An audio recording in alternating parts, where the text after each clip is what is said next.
Hi, I'm Carla McNeil from Learning Matters, and this morning I'm here meeting with Carmel King from Southwell School. Carmel has been one of the teachers, or leaders actually in Carmel's case, who has trialled the Literacy Success Startup Assessment. And I have asked Carmel if she would take just 15 minutes of her busy schedule this morning to share with us how that's influenced her teaching practice and how that might influence her leadership going forward, and the difference, ultimately the difference that this has made for the students that she's working with. So hi Carmel. Thank you for taking some time out of your busy day today to chat with me. Can you just tell us a little bit about you perhaps and about your experience? Okay, I've been teaching for 39 years, always in the primary sector, but most recently in about the last 15 years in the junior school. I've been a deputy principal of Year 06 in Auckland for 11 years, and now I'm Dean of Year 02 here at Southwell School. My passion is literacy, because for me, of my 3 children, I have 2 children that learned easily and are academics, and one child who, when I look back now and know what I know now, was probably slightly dyslexic and believed he couldn't learn and had a different outcome. Oh, wow. So it becomes quite passionate about children leaving school knowing that they can learn. Okay, that's great. So I think it would be really useful if you tell us perhaps a little bit about what you have been using in the past to identify, I guess. I think for me, having been a school principal too, and having been in that same place potentially as you, and not, we've had all these different things going on, but I can speak for myself when I say I haven't known the why. I haven't known why these children haven't been able to, for example, achieve fluency in their reading. And I think now I know that. And I feel really confident and excited going forward for so many more people. So perhaps if you tell us a little bit about what you were using to try and determine things in the past. Well, in the past, always, well, in New Zealand, there's never really been a program that's set that you go and assess new entrants with. So every school makes up their own. So it's always centred around an alphabet check, which is just name and sounds. Perhaps a few words from the essential list, some oral competency, but none of that gave you any indication as to why some children came in and started reading, in a normal reading program, and why some just stopped.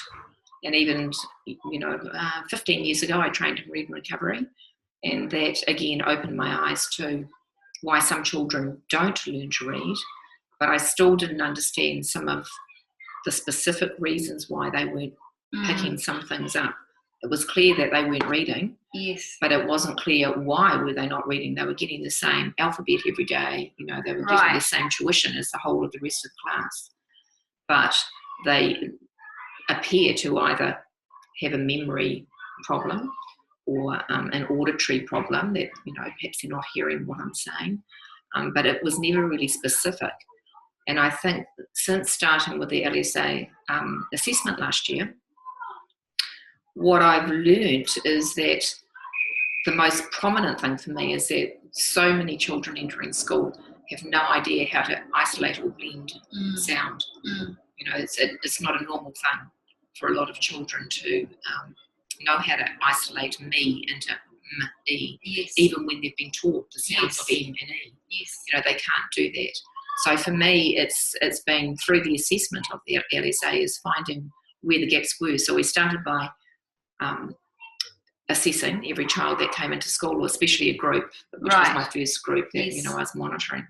So of that group, when they first came in with the LSA, there was huge gaps in the entry assessment. Most children were able to rhyme to a certain degree. They were able to hear that there was a difference between man, or dog, bike. They could hear that. But when you came further down into isolating or blending syllables, virtually every child got 0 out of 6 for that, just no idea.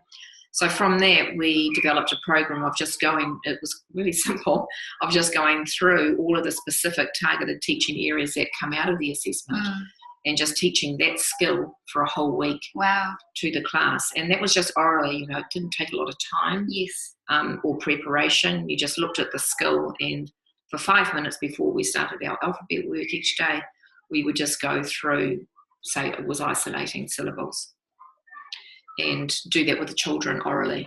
We did it for a week, and then we'd go on to the next skill.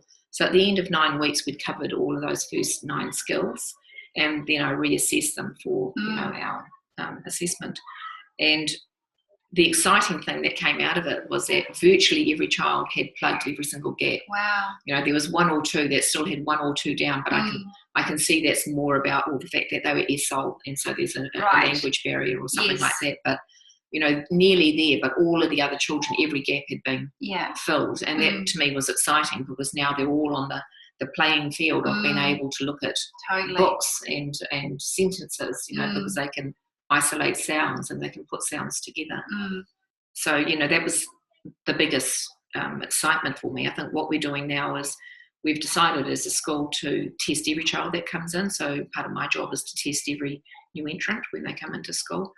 And now I'm starting to assess the children further up the school in my syndicate that have still got that have been identified. Yes, okay. So I'm going to assess them to see where their gaps are now and go from there. That's exciting. So what you're saying is you'll use the LSSA on school entry for every child, and then where you've got children who present as having difficulties making progress in literacy, then you'll go back and check. I'll go back and check that. Yeah. Fantastic. That's great.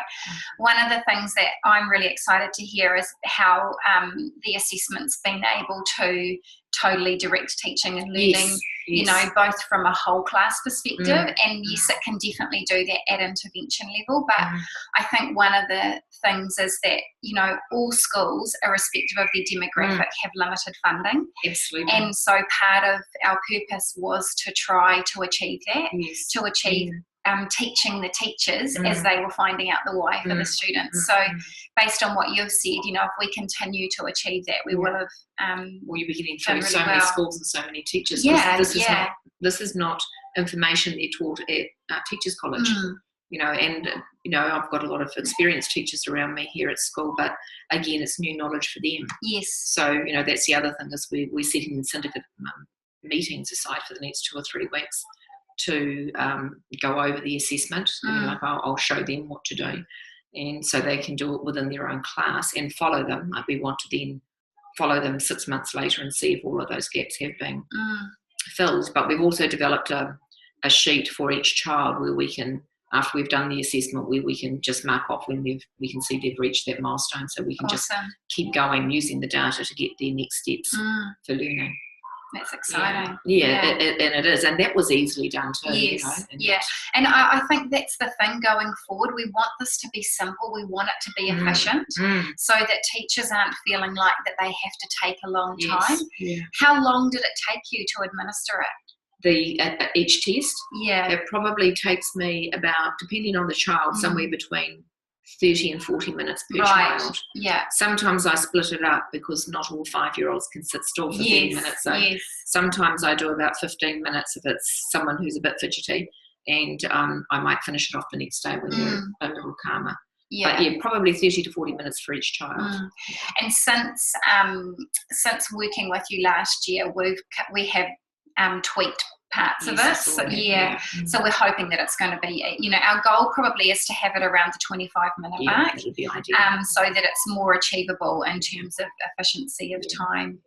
So that's fantastic. Is there anything else that you want to add, or if you were a beginning teacher coming in, what do you think would be important for those schools that have beginning teachers coming in, knowing that they haven't unfortunately had training potentially in structured literacy and don't understand those 5 principles, and particularly phonological awareness and alphabetic principle?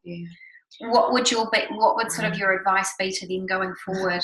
Search it out. I think in the beginning, it's all about the relationship with the child. So get to know your child, and the way to get to know your students is by going deeper than what currently you have at your fingertips. So start looking for anything to do with LSSA, phonological awareness. Find some system that you can test them on that and assess what they are coming into school with, because they're not all coming in on a level playing field. Yes. You know, you've got somewhere around 12 to sometimes 18 months difference with your new entrants as they begin school. Yeah. And you need to know that in the beginning. So yes, have PD on anything you can to do with phonetic awareness and really understand literacy from a pre-literacy level, rather than just, now they're reading. You know, there's so much more before that. Has this changed your outlook at all in terms of when we send books home from the get-go? Oh, totally, yeah. Yeah, because it was every school's goal previous to this, and every child's goal when they start school, is that they must have a book to go home on the first night. Well, I mean, that's just setting a child up for failure. Yes. And what I hear now from parents is they'll come in after a few weeks and go, oh, my child needs to go up another level because they've learned that book off by heart. Yes. And that's where my heart drops, and I have to go through the whole, well, yeah, I know, but that's not reading. That means that they've learned the book. So now we don't send books home at the beginning. We assess them first, and we have where they are. Sometimes we might send home a sentence that we've created together, and it might be, I am Chloe, or whatever. I think what you're saying is that for you now, with this new knowledge on board and having experience the use of the assessment in its entirety, is that you're in a position now where you can be so much more informed about that individual from the get-go. Yes. And it's about, totally not taking that wait to fail approach. Yeah. It's about how do we create a pathway where this child will be successful right and guided right through. Yeah. It's funny because one of my staff members said that to me the other day. She said, I'd really like to be like you, Carmel. You can talk to the parents and you know what you're talking about. Yeah. And I said, but this is what you're going to be too, because I'm going to teach you all this stuff. Absolutely, it's exciting. And she went, oh, yay. And I think that's from a teacher's point of view, knowing you have the knowledge to answer all the questions that the parents will come to with you for is empowering. You need to know this stuff if you're going to be teaching children. So with your parents, Carmel, what do you sort of see in the future? Because I think, building that relationship with parents and in a way educating them nowhere near to the extent that we do, our teachers, but one of the things that I wonder about is what do we share? What should we share with those parents? And where they come in and they want their child, because that's what we did. We got a book on our first day, and we've grown up like that. So how might we go about sharing this information with the parents and educating them? If you think about your setting, what might be something? Well, last year I introduced a parent literacy evening, but that was before I started LSA, so I'll do it again. It's planned for next term. But at this one, I will also go back to the pre-literacy stage and share with them some of the knowledge that children need to know before they learn to read, so that they understand, because I really want them to get the message that it's not about how many books they're reading at home, or whether the book is easy at home. It's none of that. They've got all of these pre-literacy foundations that have to be there in order for them to actually learn to read. And I want the parents to know that, and I don't want them to be doing it at home. I want them to know we're doing it at school, and we know what we're doing. So, just have some confidence and trust, and this is your bit, this is what you do at home, is make it fun and successful for your child at home. And don't press them into reading books, when they're 5, it actually just stresses them. Totally. And I think for them too, knowledge is power. Absolutely. Because with that knowledge, they have understanding, and then with that understanding comes acceptance too. I always liken a child's literacy journey to kind of like the Humpty wall, and I think, we put in these blocks, and sometimes I think, with what I now know, is that we've put in blocks kind of randomly all over the show, and then the walls crumbled. Whereas the approach that you're taking is more about being very structured and systematic with how you put those in, so that you create a solid platform, and then hopefully the wall won't crumble. There's no gaps. It's true scaffolding, really. It really is. It's done from the base, and you work up, and you've got a path to follow, which is wonderful. Yeah, that's fantastic. Great. Okay, thank you so much for your time this morning. Thank you so much. Thank you. Cool.